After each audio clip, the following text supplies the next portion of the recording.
संकल्प क्यों करते हो?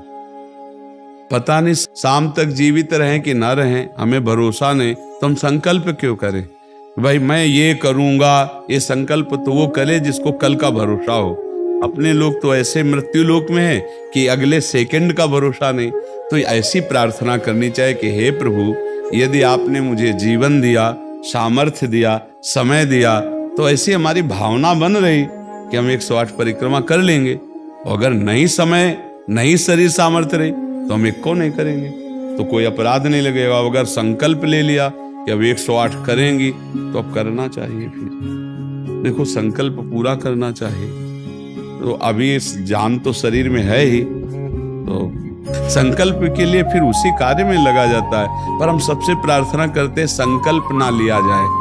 कभी कोई अगर नियम लेने की बात हो तो ये जरूर छूट दे दे कि हे प्रभु, यदि हमारा स्वास्थ्य ठीक रहा, हमारा जीवन रहा, तो हम आपके ऐसा कर लेंगे।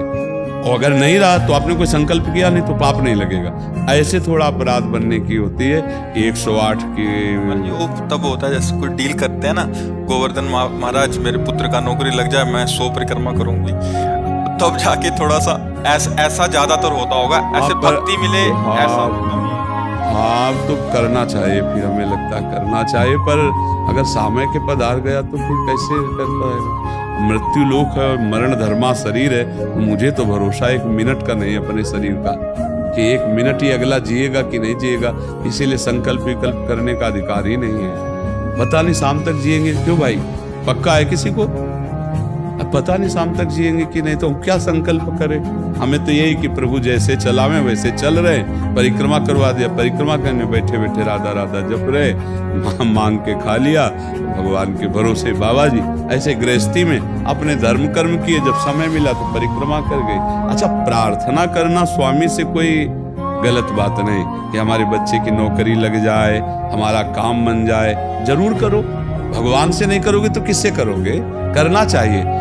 पर ये करके कि हमारी कामना पूर्ण कर दो, हम इतना करेंगे, फिर बंधन हो जाएगा। आप इतना क्यों करें? तुम्हारी परिक्रमा करेंगे हमारा काम पूर्ण। स्वार्थी हो क्या?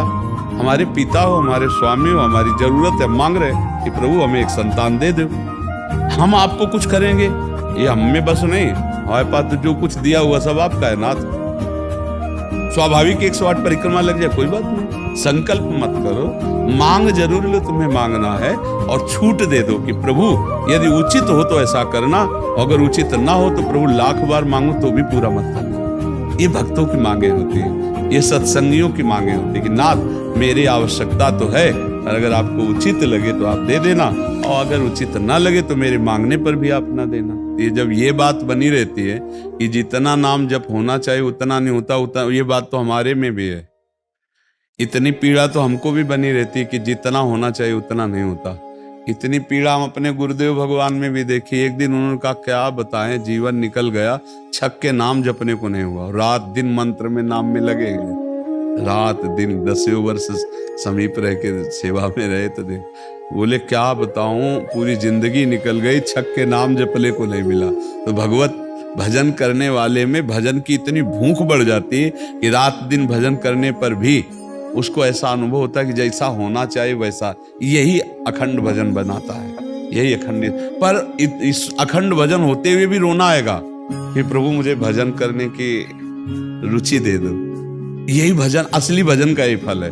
भजन करते हुए भजन की इतनी भूख होना कि भगवान से भजन ही मांगना कि प्रभु मुझे भजन करते। अभी वो भजन नहीं होता जैसा प्रेम से होना चाहिए। हर एक महात्मा को, हर एक भजनानंदी को अनुभव होगा, और ये अगर हुआ तो भजन अखंड होने लगेगा। क्योंकि हम जिसकी पीड़ा महसूस करते हैं उसको हम भूलना कैसे बर्दाश्त कर पाएंगे? तभी वो अखंड स्मृति कर पाता है। और जो संतुष्ट हो जाता है भजन में, वो भजनानंदी नहीं होता। जो भजन में असंतुष्ट और भोगों में संतुष्ट रहता है वही भजनानंदी कहा जाता है। अपनी बात कहते हैं, मुझे तो गुरुदेव ने संभाला, नहीं तो साधन भजन हो रहा था और वो अहंकार जनित था। जब गुरुदेव ने कृपा करी तो हमारे अहंकार को चकनाचूर हुआ। तब ये बात समझ में आई कि गुरु कृपा से मोक्ष मूलम गुरु कृपा। गुरुदेव भगवान साक्षात करुणा में प्रियालाल के स्वरूप हैं। वो जब कृपा करते हैं तो अहंकार नष्ट हो जाता है। अहंकार नष्ट होते ही दैन्यता आ जाती है। और प्रियालाल को दैन्यता बहुत प्रिय है, और वो दैन्यता कृपा से ही आएगी और गुरु के चरणों में आसक्त रहो। देखो, हम आपको गुरु महिमा की एक बात बता दें, जब हम कोरा कागज होकर गुरुदेव के चरणों में समर्पित होते हैं, तभी हमारी हृदय में लिखा पढ़ी सही होती है। हम लोग क्या होते हैं, पूरा कागज रंगे हुए पहुंचते हैं और अपनी बुद्धि लड़ाते हैं गुरुजनों पर, इसीलिए हमारा काम बन नहीं पाता। यदि हम बच्चा बन के गुरु के चरणों में जाएं, जैसा बोले वो और वैसा करने लगे, तो गुरु को भी पता नहीं चलेगा, ऐसे शिष्य की उन्नति हो जाएगी अध्यात्म की, क्योंकि उसने उनको भगवान माना है।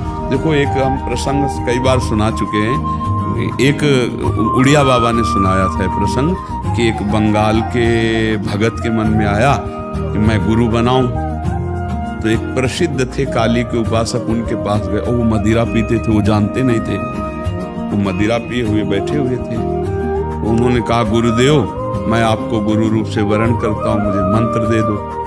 तो शराब के नशे में लड़खड़ाते हुए मंत्र बोले, तो अशुद्ध मंत्र और अशुद्ध अवस्था, पर वो सीधा सरल भक्त भगवान मान के गुरु की छवि लेके पूजा में रख के मंत्रानुष्ठान, अशुद्ध मंत्र। 1 साल ही हुआ कि माँ भद्रकाली प्रकट हो गई, काली, और उनका बेटा तेरा गुरु ढोंगी है।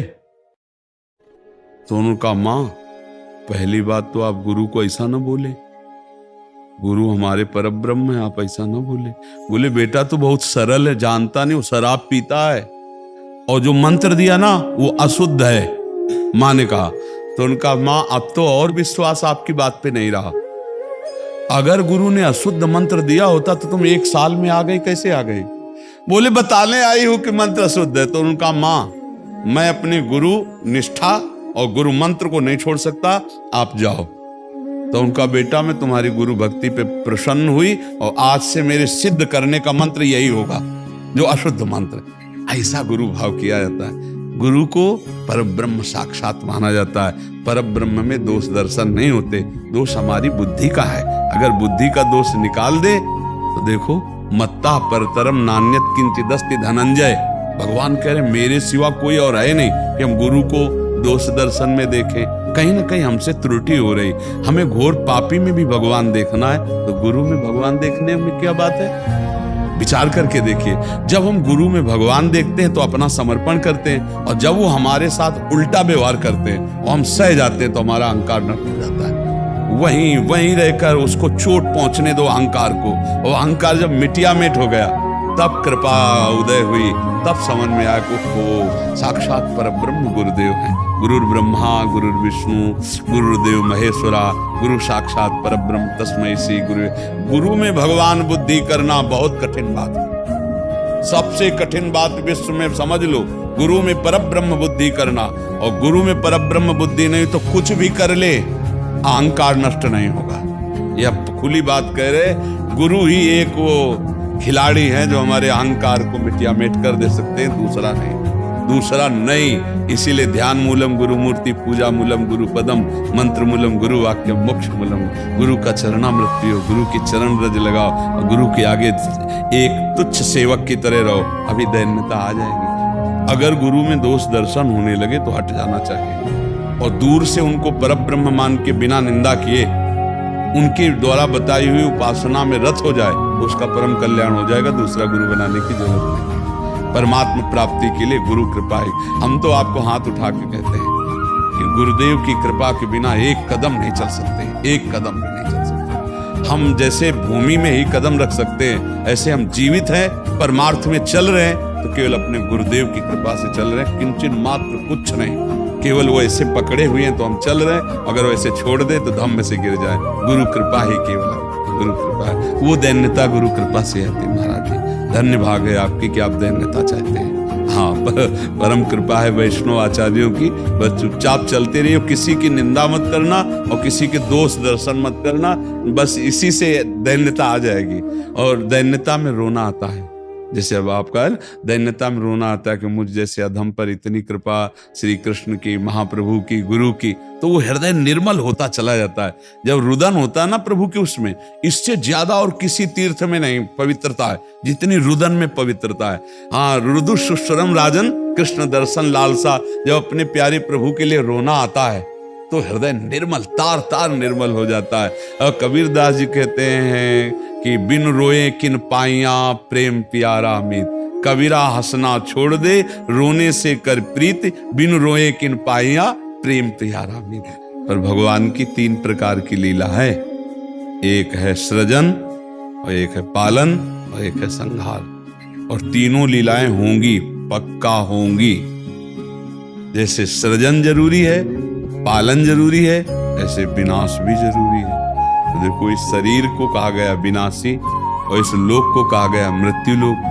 तो भाई देखो, जो जन्मा है उसका शरीर छूटेगा, जो हमने कर्म किए उसके अनुसार हमें भोग मिलेंगे। अब हम भगवान से भजन के बल से, उनके प्रार्थना के बल से हमको क्षमा याचना करवा सकते हैं। तो अपने पुत्र के लिए, अपने कल्याण के लिए, अपने परिवार के कल्याण के लिए, समाज के मंगल के लिए भगवान का नाम जप करे, भगवान से प्रार्थना करे, दूसरों को सुख पहुंचावे, धर्म पूर्वक आचरण करे तो निश्चित मंगल होता है। बहुत अच्छा है। देखो, यशोदा मैया स्वयं भगवान लाला के रूप में आयला तो गौ की पूंछ से झाड़ना और ब्राह्मणों को बुलाकर स्वस्ति वाचन कराना, दान देना, मेरा लाला कन्हैया सुरक्षित रहे।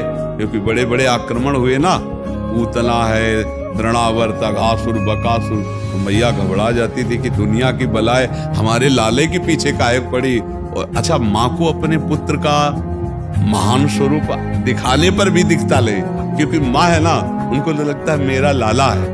वो बार बार वो परेशान हो जाती थी और स्वयं भगवान की रक्षा के लिए भगवान के नाम का प्रयोग किया। केशव भगवान बाजुओं की रक्षा करे, ऐसे करे, ऐसे। तो हमें लगता है भगवान का नाम जप और धर्माचरण, दूसरों को सुख पहुंचाना, और इसका फल मेरा पुत्र सुरक्षित रहे, मेरे पुत्र की बुद्धि शुद्ध हो, मेरे पुत्र को कभी विपत्ति न हो। देखो, माँ में बहुत बड़ी सामर्थ्य है। अगर माँ तपस्या और पूर्वक अपने पुत्र को चाहे तो अजर अमर बना सकती है। मंदालसा माँ ने यही कहा था, मेरे गर्भ में जो जीव आएगा उसे भगवान से मिला के रखूंगी, उसे भगवत प्राप्ति, और ऐसा ही किया। देखो, गांधारी जी ने जो ही सुना कि धृतराष्ट्र हमारे पति होने वाले वो अंधे हैं, तो पट्टी बांध ली।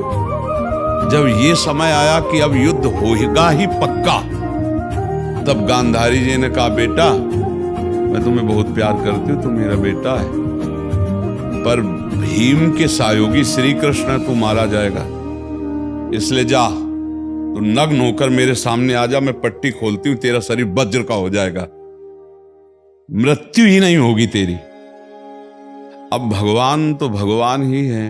अब वो आ रहे थे नंग धड़ंग दुर्योधन, तो भगवान ने देखा उनका, अरे यार तुम इतने बड़े होकर बच्चों की तरह नंगे घूम रहे हो। तो उनका माँ ने कहा, जब बच्चे हो कम से कम कमर तो ढक लो इतना। ओ, ऐसे पत्ता लगा के ऐसे गांधारी ने जी ही आँख खोले ऐसे दे, उनका ये पत्ता क्यों लगा लिया? उनका, माँ तुम्हारे सामने नंगा कैसे आऊं? अरे उनका, धोखा कर दिया तूने। अब जितनी दृष्टि मेरी पड़ गई, तेरा शरीर वज्र का हो गया, गदा या किसी भी प्रहार से नष्ट नहीं होगा, लेकिन तू कमर से मारा जाएगा। यही से कमजोर हो गया। क्योंकि और भगवान अपने भक्त का प्रण पूरा करवाने के लिए जब द्रौपदी को दिगंबर करा रहा था ना, ये सभा में लाओ जंगा ठोक रहा था, तो भीम ने यही प्रण किया था, इसी जंगा को तोड़ूंगा। अगर भगवान भक्त की वचन रक्षा ना करते और वो पूरा वज्र का शरीर हो जाता तो तोड़ नहीं पाते।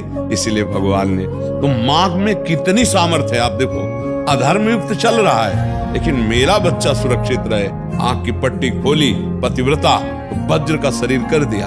तो आप अपने पुत्र को अजर अमर अविनाशी बना सकते हैं साधना और भजन के प्रभाव से। नाम से परम गति होती है। राधा नाम का एक हमने पद सुनाया था, अगर सत्संगी जन होंगे, रोज सत्संग सुनते होंगे, सुनो। राधा नाम है जीवन हमारा, राधा नाम प्राण आधार है। ये पूरा पद, राधा नाम ही हमें प्रेम में निकुंज में पहुंचाएगा। आखिरी पंक्ति है, निकुंज तक पहुंचा देगा राधा नाम। तुम्हें चिंता नहीं करनी। राधा वल्लभ श्री हरिवंश जपो या राधा राधा जपो।